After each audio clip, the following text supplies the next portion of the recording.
Okay, I'm going to share my screen. Okay. So when it comes to AWS S3 and when it comes to management, we have two configurations for the Solutions Architect Associate exam, which we are going to look at. The first configuration is called as lifecycle transition, and the second configuration is called as cross-region replication. So we are going to see these in very much detail and also look at the practical example of it. So when it comes to lifecycle transition, you can add your own rules in a lifecycle configuration to tell S3 to transition objects from one storage class to another. So when we looked at our previous lectures, we had many storage classes, right? So we have a storage class called as S3 standard. We have one called as S3 IA. We have one more called as one zone IA. Then we have intelligent tiering. And then we have a Glacier Deep Archive and Glacier storage classes. Okay, so based on these storage classes, we have our own cost aspect related to that. So if suppose I would like to transition some of my objects from one particular storage class to another, and this lifecycle transition has to happen in an automated fashion in the background, I will do this configuration. So when you know that some of the objects are infrequently accessed, like let's say for a scenario wherein we have an HR in an organization and she is accessing a lot of resumes, and let's say that she is not going to access some of the resumes that she sourced 3 months or 4 months before, we can go ahead and transition those respective resumes alone to a different storage class based on the kind of access. Okay, and so for that, what we will need to do is uh, you might want to go ahead and create a lifecycle transition rule, okay, that transitions the objects from S3 standard to S3 IA. And similarly, let's say that you're not going to access these objects for more than a year's period of time, or let's say for more than 180 days, or let's say for more than 250 days, and so on. So those kind of objects, you don't want it to keep lying within the S3 standard storage class where you're paying a higher fee and you're not even accessing these objects. So at that point of time, you would like to move these to an archival solution, which is to Glacier. So that is described in the second point. So you might want to archive some of the objects that you don't even access in real time. In real time means not frequently. Okay, so we can transition those respective objects to the Glacier storage class. Okay, so in this diagram, we are able to see that these are the different storage classes that we have, and these are the transitions that are allowed. So from standard IA, okay, or from S3 standard or from standard IA, you will be able to transition to one zone IA, which is described by this transition. You will be able to transition to Glacier directory. You will be able to transition to Glacier Deep Archive, which is their final archival solution that they have. So these are the three transitions that are allowed from standard IA. Okay, and then from intelligent tiering, you're only allowed to transition to Deep Archive and to Glacier, and then even to one zone IA. Okay, so you have three transitions denoted by the green arrows from intelligent tiering. From one zone IA, which is your storage class, which stores your data only in that particular availability zone for very low cost, you will be able to transition those objects only into Glacier and Glacier Deep Archive to take in a much more lesser amount of charges for your data per GB or per gigabyte. Okay, and then when it comes to standard and reduced redundancy storage, it's very advantageous because from S3 standard, you'll be able to transition to all of these storage classes. So from S3 standard, you can transition to standard IA, you can transition to one zone IA, you can do to intelligent tiering, you can also do it to Glacier and to Glacier Deep Archive. Okay, in the next few slides, we will be looking at some of the transitions that are allowed and some of the transitions that are not allowed. Just to state this right now, it's not that important for the exam for you to remember which transitions are allowed and which transitions are not allowed, but still we will look at these. Okay, so you can transition from the standard storage class to any other storage class. So that's denoted by this diagram. So from the standard storage class, you can transition to any other storage class, and from you can transition from any storage class to Glacier or Glacier Deep Archive. So that means it states that from standard or from one zone, from intelligent tiering, from standard IA, you can transition to Glacier. And from Glacier, you can see that transition can only go to Glacier Deep Archive. So there is only a forward transition that is allowed. So you can transition from standard IA to intelligent tiering or one zone IA. And then you can see over here, you can transition from the intelligent tiering storage class to one zone IA storage class. From intelligent tiering, you can do to one zone IA storage class. You can also do it to Glacier and to Glacier Deep Archive. And you can transition from Glacier storage class to only the Deep Archive storage class. So when you remember the table that we discussed when we are looking at the S3, I mean, class, we were looking at standard, which came first, and then we had standard IA, which came second, and then we had one zone IA, and then we had intelligent tiering, and then we had Glacier and Glacier Deep Archive. So only forward transitions are allowed, in the meaning that you can't do a backward transition from one zone IA back to standard, or one zone IA to standard IA, or one zone IA to intelligent tiering. That is not allowed. From one zone IA, your data can only go to Glacier or to Glacier Deep Archive. Okay, so those are some of the transitions that are not supported. So you can't transition from any storage class backward to the standard storage class.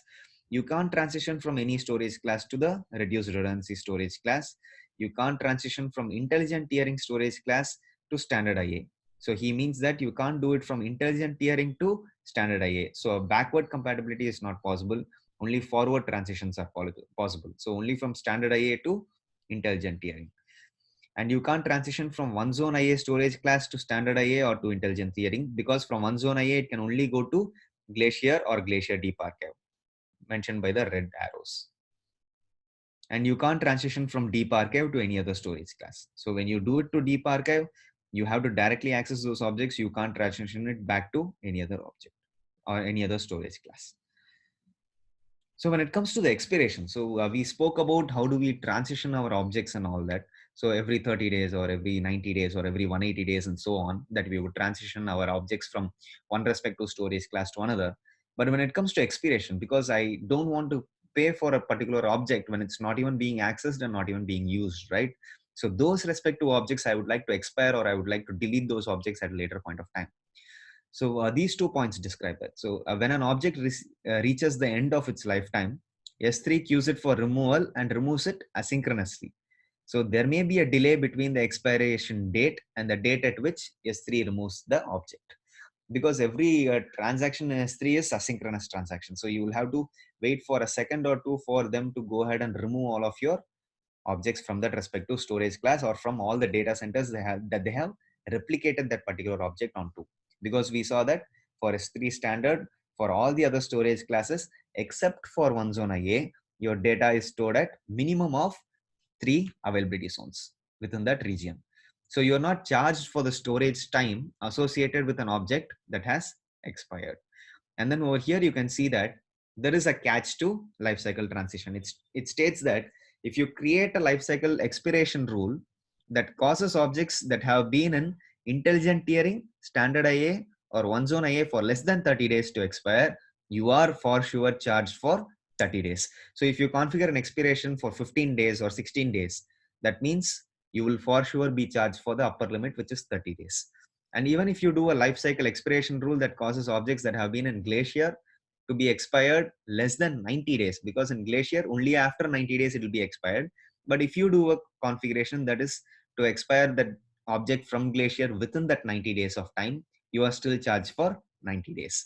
And even if you create an expiration rule that causes objects that have been in Deep Archive storage for less than 180 days to expire, that means let's say it's been in one zone IA or standard IA or intelligent tiering for 30 days, and then for 90 days it's been in Glacier, and then for less than 180 days it's been in Deep Archive, you will still be charged for 180 days, okay, which is 6 months of time.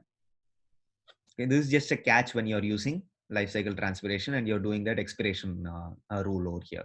Okay, so I think this is regarding lifecycle transition. Just understand that we'll be able to transition from one storage class to another, and only forward transitions are allowed, no backward transitions allowed. Okay, and then you can just remember as to which storage class you would like to keep your object within for a specific amount of days, and then you would like to go ahead and transition it to a different storage class. And this configuration can be done on the console, and I'll show as to how to do that next. So we will look at the second configuration, which is called as cross-region replication when it comes to management of S3 objects. Okay, so replication enables automatic asynchronous copying of your objects across S3 buckets. Okay, so we have a source S3 bucket and we will have a destination S3 bucket, and we will configure replication. Okay, so these buckets are configured for object replication. So on the bucket level, you have to do that configuration, and can be owned by the same AWS account or by different AWS accounts. So that means that your destination bucket that you would like to copy the objects to from your source bucket can be in the same AWS account or can be in a different AWS account. So you can copy your objects between different AWS regions or directly within the same region itself.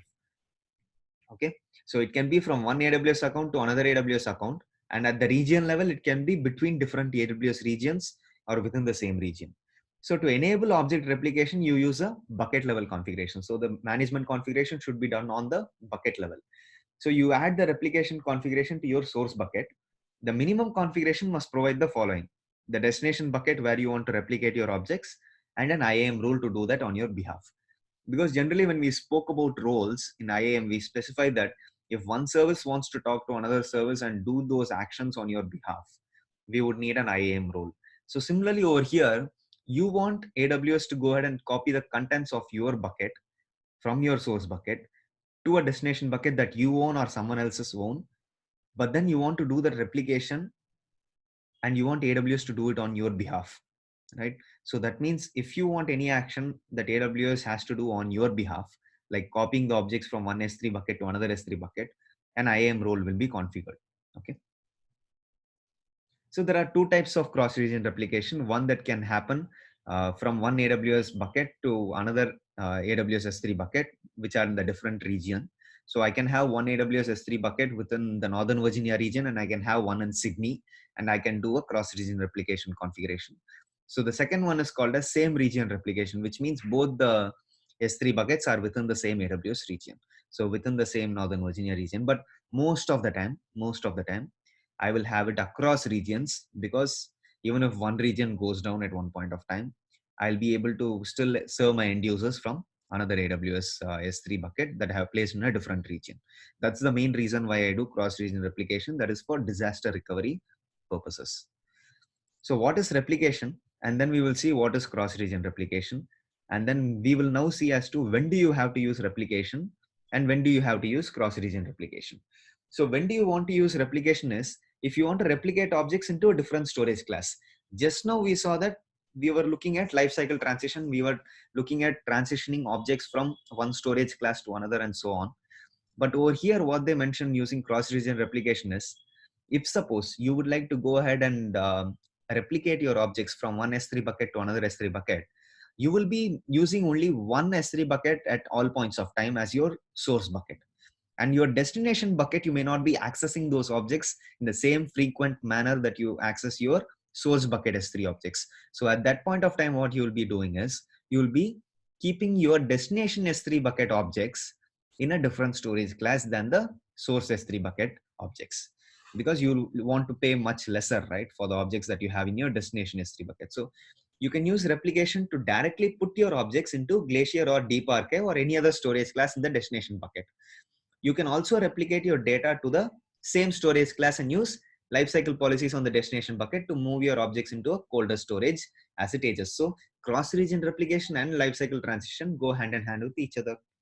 And the second reason when to use replication is to maintain object copies under different ownership. So regardless of who owns the source object, you can tell S3 to change the replica ownership to the AWS account that owns the destination bucket. So we saw that cross-region replication can also be done across AWS accounts, which means for the first AWS account, I am the owner, obviously. But then for the destination buckets AWS account, I may not be the owner. I can keep someone else as the owner over there. So this is referred to as owner override option. So you can use this option to restrict access to the object replicas, because if a hacker or if anyone tries to access your S3 bucket and find out what are the objects, the source bucket will be you as the owner, but then the destination bucket will have someone else as the owner, which will be a totally new AWS account, right? So it's very less possibility that a person will be able to find out and even try to access. But if both the source and the destination bucket are within the same AWS account, within two different regions, it's easy for a person to find out as to who the owner is, and it will be only part of one single AWS account. So these are the two reasons why we need to use replication. One is if you want to replicate your objects into a different storage class in your destination bucket. And the second one is when you want to maintain object copies under different ownership, just to restrict some of the access and follow certain regulations. So when to use cross-region replication, we have three reasons why. One is to meet compliance requirements, because We saw that Amazon S3 by default stores your data across multiple geographical distant availability zones. Okay, so minimum of 3 data centers they store your data across for compliance requirements. But then, if suppose you want that compliance requirement to even last at much greater distances, right? So instead of 100 miles, I would like at least 1,000 miles of distance. So that means at that point of time, what you can do is you can go ahead and configure cross-region replication to have your source bucket in one region and your destination bucket in another region. It can be within the same or different AWS account. And the second reason why you have to use CRR is to minimize your latency. So if your customers are across the world or from 2 or 3 different geographical locations, you can minimize that latency in order for them to accessing the objects, okay, by maintaining your multiple object copies in different AWS regions. So for a person who's accessing your website from the Northern Virginia region is going to access the Northern Virginia related bucket, and the person who's accessing your website from Sydney region could be accessing your Sydney S3 bucket with the website content, right? So to minimize latency for your end users, you can go with cross-region replication. And the next reason why you have to use that is to increase your operational efficiency. So let's say that, for example, you have 2 compute clusters in 2 different AWS regions that analyze the same set of objects. You might choose to maintain the object copies in those regions because we saw with cross-region replication, each and every object that you put into your source bucket is automatically replicated to the destination AWS bucket, which is in a totally different region. So if suppose you want to go ahead and do a compute analysis on both of your S3 buckets contents, it will be identical because you have used cross-region replication. So for these three reasons, we can go ahead and use CRR. And then replication requires some of these followings. These are some of the things that we need to note before doing replications and after doing replication. So the source bucket owner must have the source and destination AWS regions enabled for their account. And the destination bucket owner must also have the destination region enabled for the account if your destination bucket is going to be in another AWS account. Okay. And both the source and destination buckets must have versioning enabled. Very, very important prerequisite before enabling cross-region replication, versioning should be enabled. And Amazon S3 must have permissions to replicate objects from the source to destination bucket on your behalf. So wherever you see this sentence where a service has to do something on your behalf, an IAM role has to be configured. So that is mentioned as the third point. And then the fourth point states that if the owner of the source bucket doesn't own the object in that bucket, the object owner must grant that bucket owner read and read ACP permissions with the access control list. So we saw that with our bucket ACL, right? With the permissions on that bucket, we will be able to grant another AWS account access to our bucket. So if the owner of that particular object is in a different AWS account, we can grant that AWS account access to our bucket. That means giving access to all of our objects within that bucket using read and read ACP permissions. So if the source bucket has object lock enabled, we saw this as one of the properties of S3. So if the source bucket has object lock enabled, and you can only enable object lock when you create the bucket. The destination bucket must also have object lock enabled. To enable replication on a bucket that has object lock enabled, you can contact AWS support to get more details from them as to how to do that. Okay, so the main points in these 6 points are the source bucket owner and the destination bucket owner should have those respective regions enabled where they want to place their buckets. And the second point, which is very important, is they both should have versioning enabled, both the source and destination bucket. Okay, and then an IAM role should be configured, which is the third point.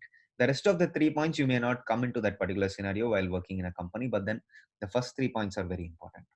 Okay, so that's the end of the slide. So we will log into the AWS console. I have already logged into the AWS console, and I have come to the S3 dashboard. So in this S3 dashboard, we are going to first look at lifecycle transition configuration, and next we will be creating 2 buckets, one source bucket, one destination bucket, and then we will do the cross-region replication. And you guys can just stick around for this because it's going to be very interesting. I will show you some of the actions that are possible with CRR. I will show you some of the actions that are not possible with CRR. But first, let's look at lifecycle transition. So we are going to create a bucket, and I'm going to place this bucket in Northern Virginia region. I'm going to give the bucket name as Akshay2395-lifecycle.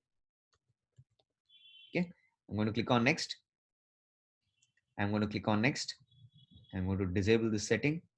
I'm going to click on next. I'm going to click on create bucket. So our lifecycle bucket has been created. Click on the lifecycle bucket, click on management. You can see lifecycle and replication are added over here. Okay. So till now there is no lifecycle rule applied to this bucket. So what we will do is we will go ahead and upload an object first, and then we will configure our lifecycle transition. And then after 30 days, if suppose we still have this account with us, we will see how it works. So I'm going to upload my resume over here. Okay. I'm going to click on upload. So once I've uploaded the resume, I'm going to go back to the management tab. Okay. I'm going to go to lifecycle. I'm going to click on add lifecycle rule. So you can enter a rule name over here. Okay. So I'm going to enter a rule name. I'm going to call this as my lifecycle transition. You can give it any name that you want, but then, okay. So just be careful about some of the names that you give, because you will have to adhere to some of your organization's standards. Okay. So over here, I can add any prefix or tags or filter names for some of the objects that I want to do specifically for lifecycle transition, or any specific folder I want to do the transition for, and so on. But right now I want to do it on the entire bucket. I'm not going to do it for specific folders. So this will be applied across all folders, across all prefix. Okay. So I'm going to click on next. So under transition, you can see over here, we are going to do it for the current version as well as the previous version. So we can do both. So if you have versioning enabled, you will do it for both. Okay. So I don't have versioning enabled over here. Okay. So right now what I'm going to do is I'm going to click on into mark. I'm going to go ahead and enable versioning so that you can see both these configurations. Okay. I'm going to go to properties. I'm going to click on versioning, click on enable versioning, click on save. So now I'm going to go back to management, click on add lifecycle rule. I'm going to call this as my lifecycle transition. I'm going to click on next. So over here, I'm going to do it for both the current and previous version. So what we are going to do is for the current version, we don't have any transition set up right now. So I'm going to click on add transition. So I'm going to choose the transition to go to standard IA. By default is after 30 days, because you know for sure in the expiration setting that we saw right now, if you are going to transition it for 30 days or less than 30 days into standard IA, you will still be charged for 30 days. Okay. So we are going to do one more transition over here for our current versions of the objects. So we are going to click on the transition. We are going to transition it to Glacier after 60 days. Okay. So transitioning small objects into Glacier will increase cost. So this is just a message that they are giving. I'm going to click on I acknowledge that. And then we are going to add one more transition over here. I'm going to do it to Glacier Deep Archive. So you can see that all the other transitions right now have been disabled because it's already gone to Glacier. From standard IA, okay, we'll go back to the PPT, we'll go back to the diagram. You can see that. We'll correlate it. So we have done it from standard to standard IA. From standard IA, we have put it to Glacier. So from Glacier, we can only move it to Glacier Deep Archive. Okay. So we are going to move it to Glacier Deep Archive after 150 days. Okay. So for the previous versions of the object also, I'll maintain the same. So I'm going to move it to standard IA after 30. I'm going to add one more transition. I'm going to move it to, so there is a glitch in the UI. So what I'm going to do is I'm just going to do command minus and then minimize my screen so that let's see if that also works. Yeah. So I'm going to move it to, probably we'll do another transition over here. So for previous versions, we will move it to standard IA and then we will move it to one zone IA after 60 days. And then we will do Glacier after 90 days. And then we will do Glacier Deep Archive after 180 days. Okay. I'll go back to the usual resolution. Yeah. Okay. So these are two types of transitions that we have done. One is from standard IA to Glacier Deep Archive. So after 150 days, for sure, we will know from the time that you created the object, after 150 days, it will be in Glacier Deep Archive. And then over here, only after 180 days, it will go to Glacier Deep Archive for previous versions, because I want the previous versions to stay for a little more longer period of time. Okay. So that even if my current version is being deleted, I will still have access to my previous versions of the objects. So just a small note over here that I want to do for my company right now. But then it depends totally on your company's lifecycle transition rules or the standards that they are following, for which you will need to configure. So these are the transitions that we have configured. So next we'll move on to the expiration settings. So for expiration also you have for current version and previous version. So we are going to, by default, these numbers are populated based on your previous transition policies. Okay. So you can check over here. Okay. So you can just click on this and see for versioning enabled buckets, and expire action retains the current version as a previous version and places the delete marker. Because we have versioning enabled, we saw that if your current version is deleted, all that it will do is place a delete marker.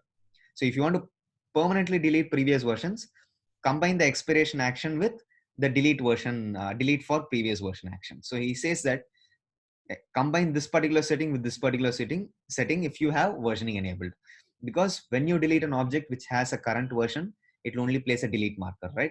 But then if you want to delete that delete marker itself, you will have to configure this setting which says permanently delete all your previous versions. So after 545 days, that is after a year and so on, after a year and few months, you will not see any objects within this S3 bucket, because they would have transitioned from each and every storage class to Glacier Deep Archive, and from Glacier Deep Archive, it will be sitting from 180 days until 545 days for previous versions, 150 days to 515 days for current versions. Okay.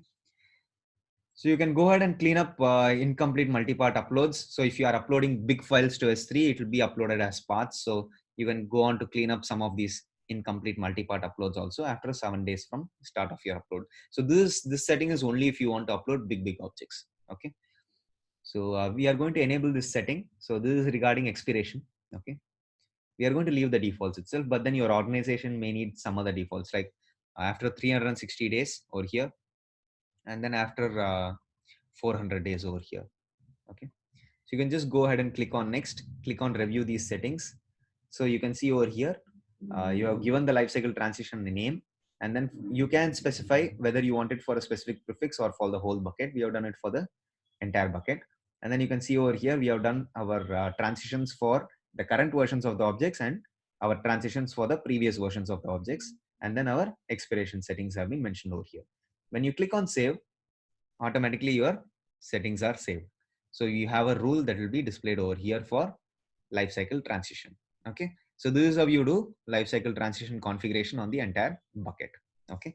So if you want to specify it to a specific folder, you can go ahead and edit this and put it to a specific prefix or to a specific folder. So all the objects within that folder will follow this lifecycle transition policies. So when you come to overview, right now it's an S3 standard. So after 30 days of time, you should see that it goes to S3IA. So probably when we continue this class, probably I'll show it to you. So today's date is today's date is 29th. So 29th of November or at the end of November, you should see it transition to standard storage class. Okay, from standard IA. Okay. So the next configuration that we are going to see is regarding cross-region replication. So for cross-region replication, what we are going to go ahead and do is we are going to create two buckets. One bucket that will be placed in the Northern Virginia region, and the other bucket that will be placed in the Sydney region. So we'll go ahead and create a bucket. So we are going to call this bucket as a source bucket, Akshay 2395 source NV for Northern Virginia. Okay. I'm going to click on next. I'm going to click on next.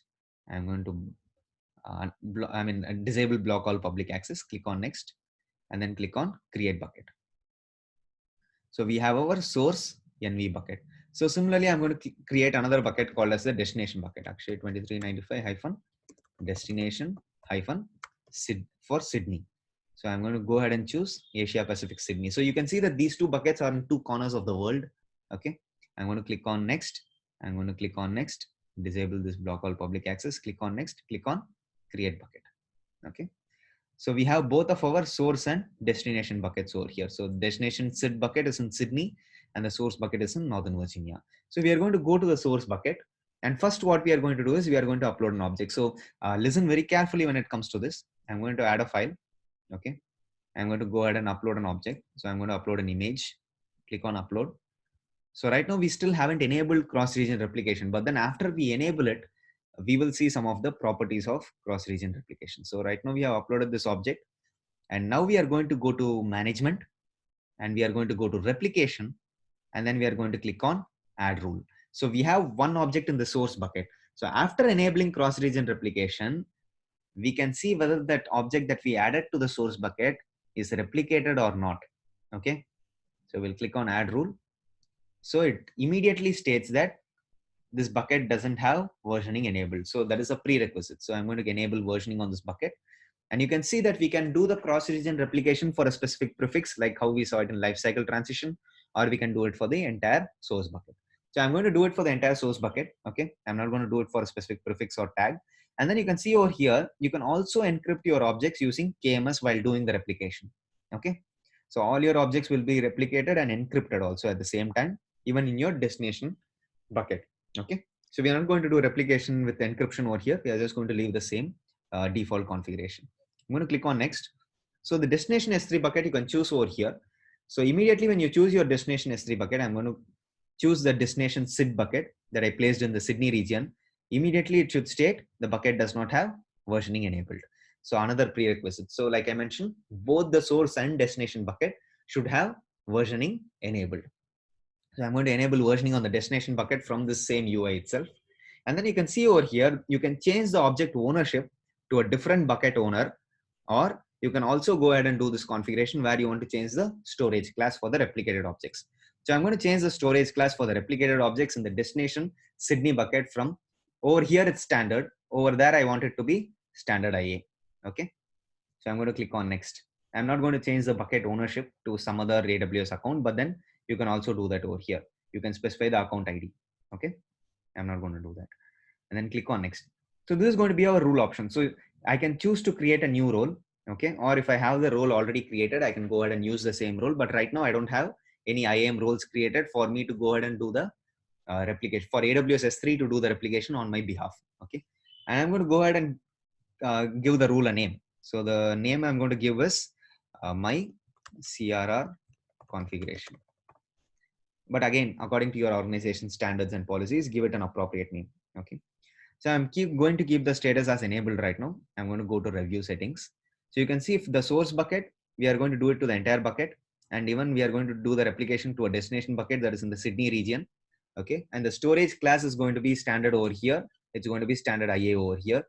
And then under the options, we have configured an IAM role. We are telling AWS S3 to go ahead and create a new IAM role. And we have given the rule a name.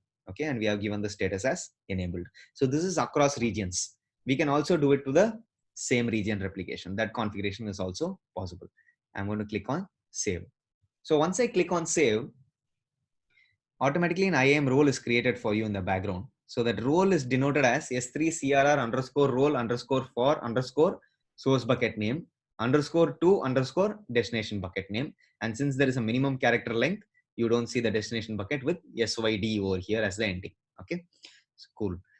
So you can see that this role has been created and even a bucket policy has been added. So when you go to permissions and you go to bucket policy on the source bucket or the destination bucket, you will see the bucket policy. So what we are going to do is I'm going to open S3 in another tab. Okay. I'm going to go to the destination bucket, destination SID bucket. I'm going to go to permissions and check out whether there's a bucket policy that is added. Okay. So no bucket policy has been added. So you can go ahead and go to management, go to replications on the source bucket. And then even if you want, you can copy the bucket policy. So we are going to see how this bucket policy looks like. Okay. So I'm going to open my Visual Studio Code. Okay. And over here, I'm going to file, new file. I'm going to paste this bucket policy. So you can see over here, the bucket policy states that these are the actions that I am allowing for the root user to these two buckets. Okay. Which is my destination bucket to all the objects. So this is how you do the cross-region replication. So it's through the IAM role that you do that, or you can also do that through a bucket policy. Okay. So from the, you're giving permissions for the root user to the destination bucket and all the objects within the destination bucket denoted by / and star. So instead of pasting this bucket policy, we are going ahead with the IAM role. And you can see over here, this is the source bucket and this is the destination bucket. Under the overview tab, you don't see any files. But in the source bucket, we saw that we have a file. Why didn't this file get replicated? That is the general question a person asks. So the answer to that is, whenever you enable cross-region replication, the files that you uploaded prior to enabling cross-region replications will not be replicated. Any objects that you upload after you enable cross-region replication only will be replicated. Okay. So we are going to go ahead and upload another object right now. Okay. And this object, I'm going to upload it as probably my resume. I'm going to click on upload. So once you click on upload over here, you can see that the storage class is going to be standard for my resume. Okay. So any new put actions after you have enabled cross-region replication will be replicated to the destination bucket. Any put actions that you have done before enabling cross-region replication will not be updated or will not be replicated to the destination bucket. So now if I go ahead and click on the refresh button over here, I should see my resume in the destination bucket, which is in the Sydney region. So it asynchronously went ahead and copied my object or my resume from the source bucket, which resides in Northern Virginia, to the destination bucket, which resides in Sydney. So similarly, we are going to do one more thing. We are going to update my resume and probably change its size or update a second version of this file. And we are going to see whether there are two versions in the destination bucket. So even an updation action we should look at. So we saw the put action right now. Let's look at the update action. So I'm going to upload the same file again. Let's see if it has two versions. Okay, I'm going to upload the same file again. I'm going to click on upload. So once I click on upload, let's go ahead and click on show versions. Okay. So once I click on show versions for the resume alone, I have two versions right now, right? For the resumes alone, I have two versions. When I go to the destination bucket and I click on show for the resume alone, I have two versions, right? Both residing in the standard IA. So that means even for an update action, right? Even for an update action, 34154 is the timestamp, 34154 is the timestamp, 34045 is the timestamp, 34045 is the timestamp. So I have two objects, again, two versions of the same object in the destination bucket. So a put action uploads the object to the source bucket. After enabling cross-region replication, replicates it to the destination bucket. Similarly, an update action also is replicated to the destination bucket. What about a delete action? So let's go ahead and go to hide versions. Even over here, let's go to hide versions. We saw in versioning, when it comes to hiding your versions and deleting an object, and when it comes to showing your versions and deleting an object, we saw that in the versioning class itself. So when we are going to go ahead and do hide versioning, and we are going to go ahead and click on this object, and we are going to click on delete, we are going to click on delete. What happens in the source bucket is under show versions, you can see that a delete marker has been placed. But what happens in the destination bucket, whether delete is propagated, whether delete is replicated or not. So we will look at the destination bucket. We are going to click on refresh over here. The object still resides over here. And when you click on show versions, you see that there is no change, which is brilliant, right? This is brilliant. This configuration has been brought out by Amazon only because if you delete any of your objects in the source bucket, that delete is not propagated to the destination bucket. Okay, because generally a destination bucket that you will configure will be used for disaster recovery scenarios. So even if a person accidentally goes ahead and deletes some of your objects in your source bucket, you will still have those objects in your destination bucket. So just to be sure about that, even if you want to do one or two more refresh, you can do that. You will still have your object over here, but in your source bucket, a delete marker has been placed. So what happens if you go ahead and do delete of all these versions? That means you are actually deleting your objects. You're actually deleting your object entirely with show versions enabled. Your object has been totally deleted. This is the image that we uploaded. We don't need to care about this image right now. But when we go to a destination bucket, you can see over here what happens. Your objects are still residing. Even if you click on show versions, your objects are still residing. So that means a delete only does not take effect. A put action, which uploads a new file after you have enabled cross-region replication, okay, will go ahead and replicate your object. An update action will be replicated. A delete action will not be replicated. Irrespective of whether you do hide and show versioning and you go ahead and delete your object, it does not take into effect. But in your source bucket, that object will be deleted itself. Okay. So that's the reason why we have cross-region replication, only because since most of the companies are using it for disaster recovery purposes, any object that you delete in the source bucket by mistake or so on will not be replicated to the destination bucket. And one final thing regarding cross-region replication is you can't do daisy chaining. So when I mean by daisy chaining, what I mean is that you can't have one source bucket and replicate your objects to multiple destination buckets. That will not work. So I can't have one source bucket in Northern Virginia, and I can't have three destination buckets in three different regions, and I go ahead and configure cross-region replication. That will not work. So what AWS states is that You can do cross-region replication only from one source bucket to one destination bucket. So that means if you want to replicate your objects across one more region also, they say use one source bucket, one destination bucket, and on the destination bucket, configure that as the source for another destination bucket. But generally in most exams, we will not have cross-region replication done across three buckets. Okay, we will only have one source bucket and one destination bucket. But even if you want to go ahead and do it for one more destination bucket in another AWS region, like you have your source bucket in Northern Virginia, you have your destination bucket in Mumbai, you have another destination bucket in Sydney. How you have to do that configuration is from Northern Virginia bucket to Mumbai bucket, from Mumbai bucket to Sydney bucket. So you can only do cross-region replication in such a manner rather than doing it from one source bucket directly to multiple destination buckets. That's not allowed. You can't do it from Northern Virginia simultaneously to Mumbai and to Sydney. You can only do it from Northern Virginia to Mumbai and then from Mumbai to Sydney. So on two buckets, you will have to configure your cross-region replication rule. Okay. So this is it regarding lifecycle transition and cross-region replication. So I will stop the recording right now and we'll be open up for questions. Okay. So just a second. Where do I? Okay. Stop.